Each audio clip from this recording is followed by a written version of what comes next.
Hey everyone, it's Robin, Artist Island Crafts, and welcome to my studio. We are on day number 11. I thought it was 12.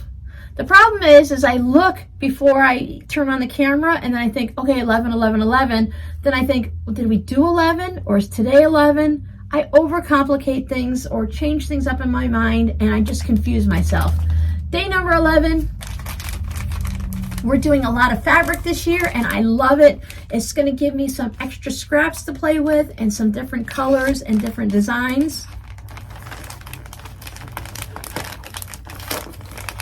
I'm going to peek. Still no yellow or orange. I think we've got a little bit of a theme going this year. There's some plaid.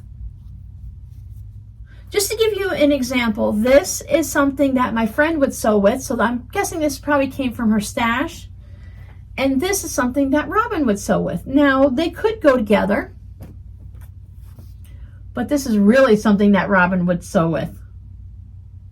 So that just shows you the difference between the two of us. Now, everyone is different and we can all do different things.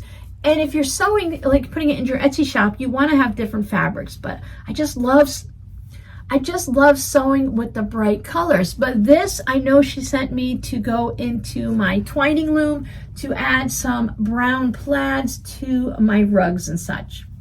So thank you so much, my friend. Let's see what you opened. Doing all the wrapping for the Advent in one day always sounds great until you sit down to do it. So day 10 brings us microfiber washcloths. These are another Dollar Tree find.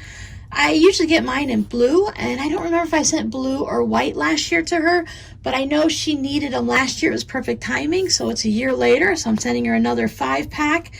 I use these for washing my dishes, cleaning counters, wiping down the fronts of cabinets and stuff. They work really great.